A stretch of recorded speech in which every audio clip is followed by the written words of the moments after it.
Well, with kids back in school, of course, they're back to seeing and socializing with their friends on a daily basis, both in person and on the internet. So these days, it seems parents are more dialed into what their kids are doing and saying online, and some school districts are too.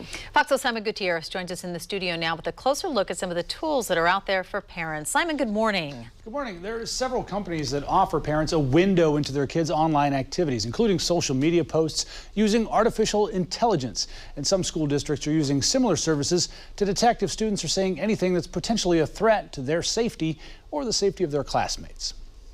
It allows me to add a device for another child. I can choose child. To keep an eye on his 14 and 16-year-old daughters online, This is what they analyze for. Eric Stearns uses a service called Bark, which, like a guard dog, alerts him when there's the potential for trouble. It actually combs through all that material and says, hey, this is what went on today that may have raised flags. Using artificial intelligence, companies like Bark analyze the contents of emails, social media posts, and other online activity, looking for red flags. For example, if a child uses language that is depressive in nature, or they suicide attempt, something like that, or they're talking about it, even if they're talking about a friend and it's not related to them, it'll still pop up. That kind of AI monitoring is also attractive to school districts looking to prevent tragedies.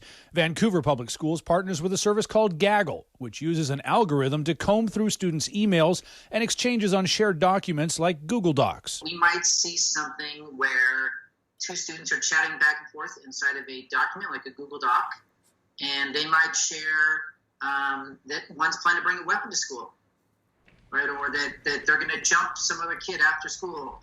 You know, that happens. Amber John, whose daughter is a freshman at Skyview High School in Vancouver, likes the idea the district is tracking what students are saying to each other online. Peace of mind, yeah, for sure, because these kids just have so much at their fingertips now. She also uses an app that tracks her daughter's phone usage. So the app is called Our Pact, and yeah, it definitely lets me know if she downloads a new app, if she gets onto, because I have a block on there that doesn't allow her to go on certain sites, and so it'll alert me if she tries to. They're now alerting us to TikTok and Roblox. For Eric Stearns, the online monitoring has offered him a window into his daughter's lives he didn't have before, and a chance to talk. Helping my kids see the big picture and see make decisions, not just A to B, but also A to F or A to G.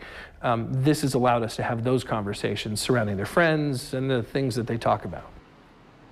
And that's really the big thing, is getting these conversations started, and so you're intervening early on. Absolutely. There's lots of these services out there. They range in price from $7 to $10 a month for the premium packages. Parents are best served shopping around trying to find the thing that works out for them. But it all depends on how much you want to know. So you get text messages. Some of the services, right? It's hard, some of the services send parents text messages that the kids send, and some they don't do that. They just they use the AI to monitor the red flag kind of thing. But it's kind of a tricky thing where how much you want to be involved, how much you want to be informed, and how much you want to know. Well, and you know this because you've got kids who are teens who you're right in the thick of it. It's a fine line, because I don't necessarily think they have a right to privacy until a certain age, but I don't necessarily want to be in on every conversation they're having with their friends. They deserve that. But I like the red flag thing. I think that's a really great idea. And so there's lots of options. It's all like kind of a sliding scale about how much you want to know and how much you want to don't know. And just managing your kids through it is just tough. As tough as it is, but Thanks, something Simon. that seems it helps. All right. Thank you.